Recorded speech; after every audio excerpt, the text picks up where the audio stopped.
tahu penderitaan seorang ibu yang tersembunyi di balik senyumannya. Di depan anak-anaknya, ibu ini selalu berusaha bahagia biar anak-anaknya tak merasakan apa yang dideritanya. Beginilah yang dialami ibu dari anak kembar ini. Ia begitu ketakutan saat sang suami melihatnya. Ia istri dan ibu yang mengalami KDRT, tapi semua orang yang melihat hanya menutup mata. Bahkan paman yang adalah saudara kandung ibu ini pun memilih diam saat si ibu mengharapkan bantuannya.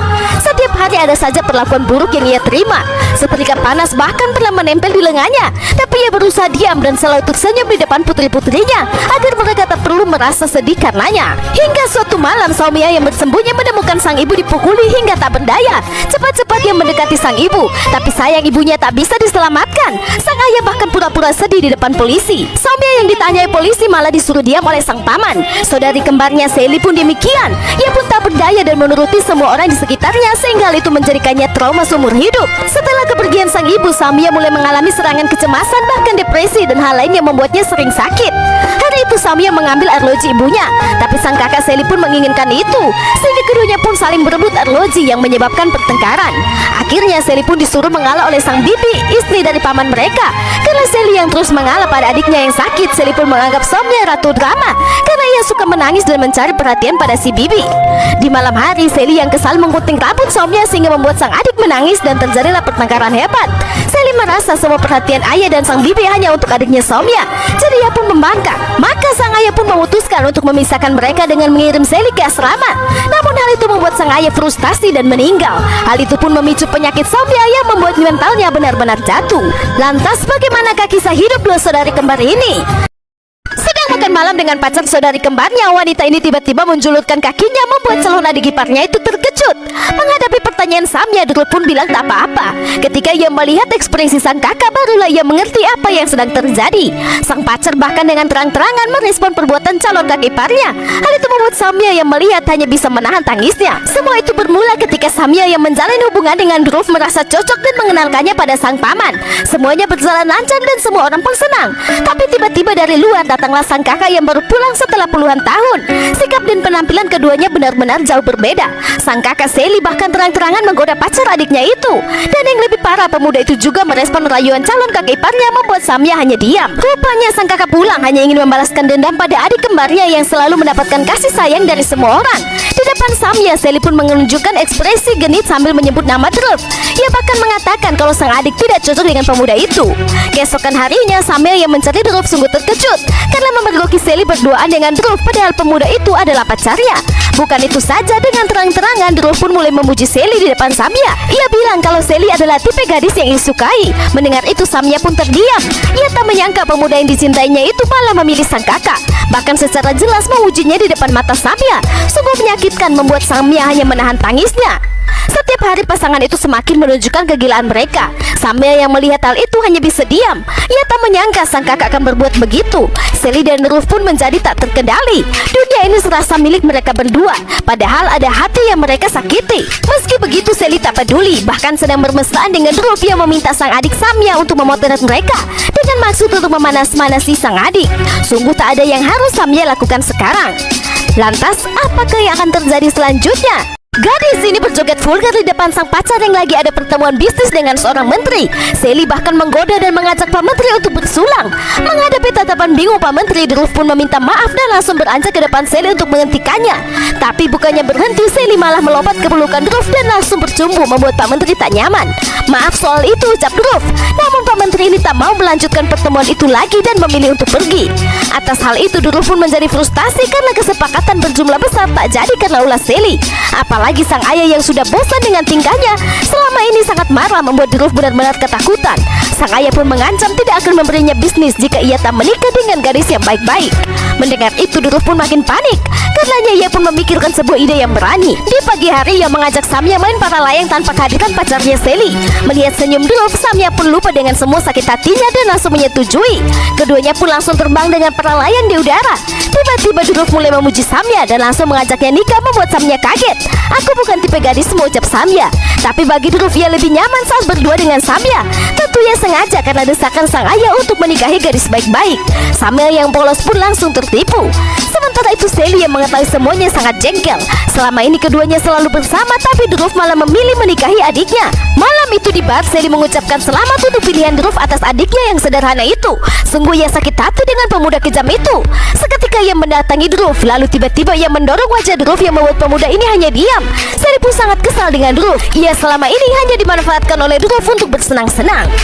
Lantas apakah yang akan terjadi selanjutnya? Sungguh sakit hati wanita ini. Sang pacar hanya bersenang-senang dengannya, sedangkan memilih menikah dengan adik kembarnya. Maka untuk membalas dendam, Sally berpakaian yang sama persis dengan sang adik di tengah acara resepsi. Hal itu tentu membuat semua orang melongo. Ia bahkan dengan sengaja berdiri di samping Dhruv seakan-akan ia adalah pengantin wanita. Tentu semua orang pun bingung. Tak sampai di situ, di malam pengantin, diam-diam Sally duluan masuk ke kamar sambil menunggu suami adiknya untuk masuk. Sementara itu teman-teman Dhruv yang melihat Samya masih di luar pun sangat kebingungan. Kau di sini kakak ipar? Tanya mereka bingung karena tadi mereka sempat memberi ucapan selamat pada Samya di kamar pengantin. Cepat-cepat Samya mengetuk pintu sambil terus memanggil-manggil sang kakak dengan panik. Setelah beberapa lama Sally pun keluar dengan baju yang agak berantakan membuat Samya kesal. Dengan santai Sally pun bilang agar adik tak perlu khawatir sebab mereka tak melakukan apa-apa. Ucapnya membuat Samya langsung marah sebab sekarang mereka sudah menikah. Mendengar itu Sally tambah senang karena sang adik stres dibuatnya. Ia pun bilang kalau Dhruv sekarang memang miliknya. Tapi apa kau bisa mempertahankannya? Tanya Sally membuat sang adik diam tak menjawab. Dan ia hanya bisa menahan tangisnya. Beberapa bulan pun berlalu. Tiba-tiba Polwan Vijay mendatangi rumah mereka. Seketika Bibi pun membuka pintu. Apa semuanya baik? Tanya Polwan Vijay. Seketika Samya pun keluar dengan memakai penutup kepala. Ternyata Vijay mendapatkan telepon kalau ada KDRT di rumah mereka. Namun Samya bilang dia baik-baik saja padahal wajahnya penuh memar. Mendengar itu Vijay pun bertanya tentang lukanya. Tapi Samya bilang kalau ia terbentur lemari dapur. Namun ekspresi sang bibi tak bisa dibohongi sebab ia sendirilah yang melaporkan itu semua pada Vijay. Maka untuk mencari tahu tentang kebenarannya, Vijay pun mulai memantau pergerakan suami Samya di tempat para layang. Ia seorang yang tampan dan tentu membuat para gadis tertarik padanya. Lantas apakah Samya benar-benar mengalami KDRT? Saksikan kelanjutannya. Tangan wanita ini tiba-tiba dipelintir oleh sang suami hingga ia berteriak kesakitan dan memohon ampun. Hanya karena ia salah menyajikan makanan yang membuat klien sang suami marah dan membatalkan kesepakatan. Sebelum itu di rumah Samya, sang suami ada kedatangan klien Pak Menteri untuk kesepakatan bisnis dan ia yang memasak. Saat itu ia ditemani bibi dan kakak kembarnya Sally. Sang bibi pun bertanya kapan Sally pergi dari rumah Samya. Menatap pada Samya, Sally pun bilang kapanpun kalau suami adiknya yang minta. Sebab adik iparnya itu yang minta ia tinggal. Ucapnya genit membuat Samya kesal dan langsung memasukkan cabai utuh ke dalam masakan. Melihat itu Sally dan Ama pun kaget. Sedangkan Samya terus memasukkan bubuk cabai ke dalam masakan tanpa ia sadari. Sementara itu di meja makan, Dhruv dan Pak Menteri asik membahas bisnis. Tapi ketika makanan itu ia cicipi, wajah Pak Menteri langsung berubah. Dan seketika itu juga ia batuk-batuk tak karuan. Hal itu membuat semua orang pun panik. Ya, makanan yang sangat pedas. Melihat itu cepat-cepat Samya pun memberikan air pada Pak Menteri. Tapi ia juga takut dengan ekspresi Dhruv yang mulai dingin. Ternyata memang makanan itu sangat pedas. Bahkan Sally pun tak bisa mengunyah. Maka ia pun menawarkan untuk memesan makanan. Namun Pak Menteri langsung menolak dan bilang ia tak mau apa-apa lagi. Hal itu membuat Dhruv pun langsung emosi. Karena itu ia pun melampiaskan kekesalannya pada sang istri dengan memelintir tangannya karena Samya dianggap menghancurkan bisnisnya. Keesokan paginya Vijay yang sedang bertugas tak sengaja bertemu dengan Samya yang wajahnya penuh memar dan tangannya yang cedera. Memarmu itu sangat jelas, ucap Vijay membuat Samya hanya diam.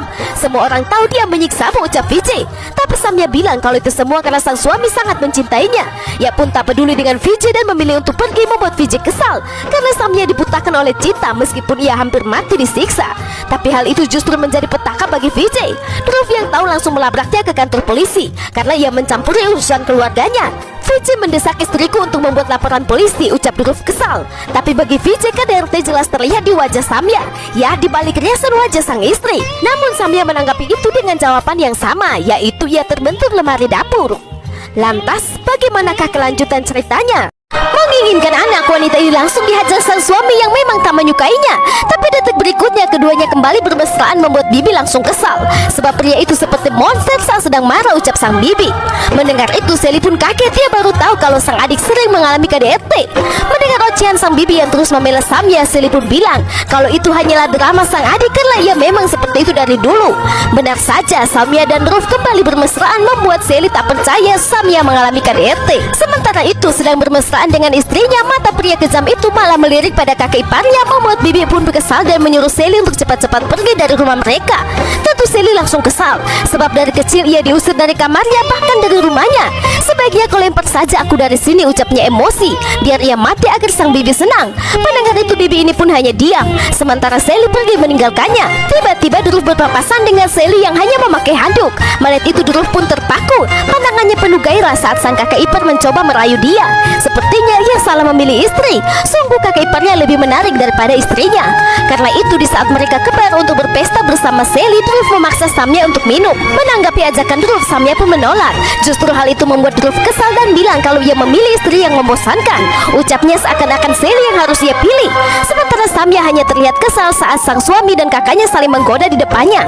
Cepat-cepat ia pun pergi dari sana. Bukannya mengejar, Duruf malah asik memandangi sang kakek ipar yang terus menggodanya dengan tatapan merayu. Beberapa saat kemudian Sally pun ke kamar mandi yang kebetulan ada sang adik Samya. Tiba-tiba Samya meminta kakaknya itu untuk pergi dari kehidupannya dengan sang suami. Sontak Sally pun tertawa. Ia pun bilang, apakah semuanya akan baik-baik saja jika aku pergi? Ucapnya membuat Samya hanya diam membisu. Maka untuk mempertahankan rumah tangganya, Samya pun merayu sang suami. Di sini ia meminta kepada Duruf untuk memiliki anak. Mendengar itu Duruf pun kesal dan bilang akan membahasnya nanti saat ia pulang kerja. Menghadapi jawaban Duruf, Samya pun marah karena yang ia inginkan hanyalah memiliki bayi dalam pernikahan ini. Karena terus didesak oleh keinginan sang istri, Duruf pun langsung marah-marah sehingga terjadilah pertengkaran hebat di antara mereka. Lantas apakah yang akan terjadi selanjutnya? Sungguh kasihan wanita ini, hanya karena menginginkan anak ia dipukuli hingga babak belur oleh sang suami. Melihat tak ada orang di rumah, pria kejam ini terus menyiksa sang istri hingga berdarah. Sampai yang coba lari langsung dikejarnya. Bahkan dengan tega ia menyiksa sang istri yang tidak dicintainya itu dengan mendorongnya dari atas tangga. Saat melihat sang istri yang sudah sekarat, pria kejam ini malah bertanya padanya, kenapa Samya terus mendesaknya, padahal ia mudah marah. Sungguh pria sakit jiwa. Meratapi nasibnya, Samya hanya bisa menangis. Ia memandangi foto sang ibu. Akankah ia akan bernasib seperti sang ibu yang tewas karena KDRT? Samya bahkan tak berani melaporkan Duruf, sebab baginya Duruf sangat mencintai dirinya. Ia hanya tak sengaja karena emosi. Maka untuk menyamarkan lukanya, Samya pun memakai riasan wajah. Sungguh tak ada yang dilakukannya, sebab sang kakak pun memusuhinya. Kepada siapa ia akan meminta tolong? Samya yang kesakitan pun menyeret tubuhnya di jalanan. Hal itu pun dilihat oleh ibu Polon Vijay. Melihat keadaan Samya, Vijay pun bilang kalau Samya tak akan bertahan lama, jadi mereka harus berbuat sesuatu. Kebetulan bawahannya ini bilang kalau Duruf mempunyai kasus kekerasan yang dirahasiakan. Maka Vijay pun langsung menyuruh sang bawahan untuk mencari bukti di tempat itu demi bisa jebloskan pria kejam itu ke penjara. Sementara itu di rumah Samya, Duruf yang baru pulang dari perjalanan bisnis langsung dimarahi oleh si Bibi, sebab Samya bisa mati. Si Bibi pun mengancam akan menyeret Duruf ke kantor polisi. Tapi saat mendengar hal itu Duruf malah tersenyum. Silahkan laporkan saja aku, ucapnya menantang, sebab ia akan memberitahukan pada polisi kalau Samya itu sakit jiwa. Ia banyak mengonsumsi obat stres, depresi, bahkan kecemasan. Duruf pun berencana akan mengatakan kalau Samya bertindak tidak normal dan ia mencoba bunuh diri karena stresnya itu. Mendengar itu si Bibi pun tak berani menjawab, sedangkan Duruf malah tersenyum dan berlalu pergi meninggalkan si Bibi. Sementara itu Samya yang mendengar percakapan mereka pun sangat terpukul, sebab ia tak bisa lari lagi dari kenyataan itu. Lantas bagaimanakah kelanjutan nasib Samya? Sungguh sakit hati wanita ini melihat sang suami bermesraan dengan kakak kandungnya tepat di depan matanya. Tak tahan lagi ia pun mendatangi mereka dan langsung mengajak sang suami untuk pergi. Tapi di sini Duruf malah meminta waktu sebentar lagi. Sontak Samya langsung menarik tangan Duruf dan bilang sekarang. Hal itu membuat Duruf pun tampak kesal. Beberapa saat kemudian para layang yang mereka tumpangi mulai berputar tak karuan di udara. Sedangkan Samya terlihat tak berpegangan. Duruf yang bersamanya bahkan ada niat untuk memeluk sang istri. Keseimbangan mereka pun tak betul dan yang pasti mereka akan segera jatuh. Sementara itu Bibi yang sedang duduk dengan Vijay pun tiba-tiba mendapatkan telepon dari Samya yang ketakutan. Maka si Bibi pun bilang pada Vijay tentang Samya yang suaranya gemetaran di telepon, dan mereka sekarang berada di tempat para layang Duruf. Seketika Vijay pun sampai disusul oleh Sally yang terlihat panik. Cepat-cepat dia pun mendatangi mereka. Di wajahnya ia sangat khawatir dengan apa yang dilihatnya. Cepat-cepat dia pun meminta tolong pada Vijay untuk melakukan sesuatu, jika tidak mereka akan mati. Sementara itu dari teropongnya Vijay pun melihat Samya yang terus berteriak minta tolong dari atas sana. Sangat panik ia pun mengirim timnya ke jembatan. Tak lupa ia juga memanggil ambulans. Sementara itu Duruf yang mendorong Samya di atas sana pun menghebohkan orang-orang yang melihatnya. Maka untuk menjadikan bukti percobaan pembunuhan, mereka pun langsung mendokumentasikan hal itu. Beberapa saat kemudian para layang itu pun tersangkut di jembatan. Duruf terus berteriak meminta tolong, sementara Samya berpegangan pada tali pengaman Duruf. Seketika mereka pun diselamatkan. Samya langsung duduk lemas dan menangis. Cepat-cepat Vijay mendatangi Samya, sementara Duruf terus bilang kalau Samya yang melepas tali pengamannya dan dia ingin bunuh diri. Sally yang panik pun ingin menemui sang adik, tapi sayang polisi langsung menghentikannya. Vijay yang melihat Samya ketakutan saat ditanya olehnya pun menjadi emosi. Seketika ia mendatangi Duruf dan langsung menampaknya, membuat Duruf pun sangat kaget. Tapi ia tak bisa berbuat apa-apa karena itu di depan umum. Mereka pun dibawa ke kantor polisi. Di sana Samya pun berkata jujur kalau Duruf coba menghabisinya. Tapi Duruf yang mendengar itu langsung berteriak dan meminta bantuan pada Sally untuk menjelaskan. Tapi Sally pun diam karena ia juga bingung dengan itu semua. Mendengar itu semua, Vijay pun bersiap membawa Duruf ke pengadilan meskipun ayahnya seorang yang berpengaruh. Lantas apakah yang akan terjadi selanjutnya? Wanita korban KDRT ini akhirnya mau membuka suara. Ia pun berkata pada polisi kalau sang suami coba menghabisinya. Mendengar itu Vijay pun puas dan ia mau berjuang untuk Samya. Tapi tiba-tiba di malam hari datanglah ayah Duruf yang seorang menteri, membuat mereka panik.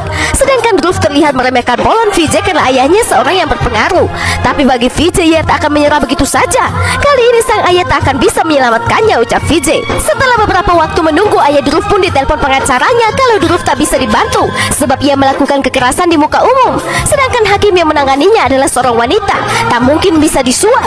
Mendengar itu Pak Tua ini pun sangat kesal. Seketika Duruf dibawa ke pengadilan. Vijay yang sarjana hukum memilih jadi pengacara untuk Samya. Kali ini ia tak akan melepaskan Duruf meskipun ayahnya berpengaruh. Sidang dimulai. Vijay langsung menyerahkan catatan medis milik Samya beberapa bulan terakhir yang menunjukkan luka-lukanya yang disebabkan oleh tindakan kekerasan oleh Duruf yang memiliki kelainan tak bisa mengendalikan emosi. Tapi di sini Duruf membantah dan bilang kalau Samya seorang yang ceroboh. Ia sering kena minyak panas maupun menabrak lemari. Sontak Vijay langsung memotongnya karena hal itu tidak masuk akal, kecuali ia sendiri melatih lemari itu dengan baik sehingga harus mengincar wajah Samya. Ucap Vijay membuat semua orang tertawa kecuali Duruf yang tampak kesal. Kini giliran Samya yang bersaksi. Ia pun menceritakan semuanya termasuk percobaan pembunuhan di atas para layang, di mana Samya membahas bayi di atas sana. Karena sangat jengkel, Duruf langsung melepas tali pengamannya dan terus mendorong Samya menjauh karena ia tak mau memiliki anak. Sungguh pria yang kejam. Tapi di sini Duruf langsung membantah, membuat hakim harus menenangkannya. Maka untuk memancing emosi Duruf, Vijay pun mulai menggunakan nama ayah Duruf yang seorang menteri, sehingga membuat Duruf jengkel dan mulai membela diri. Ia bilang kalau di lingkungan mereka hidup wanita memang di tangan pria, sehingga membuat pengacaranya tampak kesal dengan emosi Duruf. Seketika pengacara ini bangkit dan mengatakan kalau sekedar menampar atau memelintir tangan seseorang itu hal biasa dan sepele dalam semua rumah tangga. Semua yang terjadi pada Samya adalah perbuatannya sendiri. Memarinya juga karena ia terpeleset dari tangga. Jadi tuduhan pembunuhan itu tak berdasarkan fakta. Ucap pengacara ini membuat Samya pun diam menahan tangisnya. Apalagi mereka menyerahkan resep dan obat Samya, di mana Samya mengalami sakit mental sejak umur 8 tahun. Jadi ia terus meminum obat dan menangis maupun berteriak tak jelas. Ucap Duruf meyakinkan hakim kalau Samya memang berkeinginan untuk bunuh diri. Lantas akankah Duruf dibebaskan dengan bukti yang mereka tunjukkan tentang Samya? Saksikan kelanjutannya. Wanita ini akhirnya berani menyeret suaminya ke pengadilan atas KDRT yang ia alami. Beberapa saksi dan video bukti percobaan pembunuhan yang dilakukan Duruf pun dibawa ke sana. Hal itu membuat pria kejam ini bahkan tak bisa berkutik. Atas pertimbangan itu semua, hakim pun memutuskan kalau ia dihukum 13 tahun penjara, membuat Duruf langsung terpukul. Sedangkan Vijay sangat puas telah berhasil menyelamatkan Samya dari pria psikopat itu. Tapi begitu selesai sidang, Vijay melihat tatapan Samya dan kakak kembarnya Sally yang aneh menjadi ragu. Apakah hal itu benar atau tidak? Ternyata malam itu saat Sally ke toko, ia kaget mendapati Samya yang sendirian dan matanya kosong penuh amarah. Samya tak segan-segan memukuli jarinya dengan sebuah batu. Sepertinya traumanya kembali muncul, membuat ia mulai berbicara tak jelas. Ia pun mengatakan kalau ia akan dihabisi oleh Duruf dan bahkan Duruf tak akan dihukum seperti ayahnya. Seketika ia langsung histeris, membuat Sally pun panik dan mencoba menenangkannya. Sally pun meminta sang adik untuk percaya padanya kali ini. Ia pastikan Samya akan baik-baik saja dan ia akan membuat Duruf dihukum. Ucapnya menguatkan Samya. Sungguh kali ini Sally mulai merasa bersalah telah menyakiti sang adik dan ia ingin melindunginya. Maka mereka pun menyusun rencana. Saat akan main para layang, Samaya pura-pura lupa sesuatu di toko. Jadi ia kembali ke sana dengan terburu-buru. Sementara di dalam toko, Sally telah berpakaian dan berdandan persis dirinya. Disinilah mereka bertukar peran, sebab Samaya trauma dan takut ketinggian. Setelah Sally pergi, Samaya cepat-cepat berganti pakaian dan mengikat rambutnya persis sang kakak Sally. Sementara itu Sally yang berada di para layang langsung mencari kesempatan. Tiba-tiba ia melepaskan tali pengamannya dan berpura-pura seperti Drew mendorongnya. Lalu ia terus berteriak meminta tolong. Begitu Sally dibawa ke kantor polisi dan Vijay tak lagi bersamanya, mereka pun sengaja ke toilet. Begitu polwan itu berbalik menjauh, cepat-cepat keduanya masuk ke dalam toilet dan langsung berganti peran, baik baju maupun dandanannya, sehingga tak ada yang curiga apalagi saat pengambilan sampel dari tubuh Samaya. Sungguh kerjasama yang luar biasa dua saudara ini, yang pada akhirnya saling mendukung, sebab darah lebih kental daripada air. Dengan demikian film pun berakhir.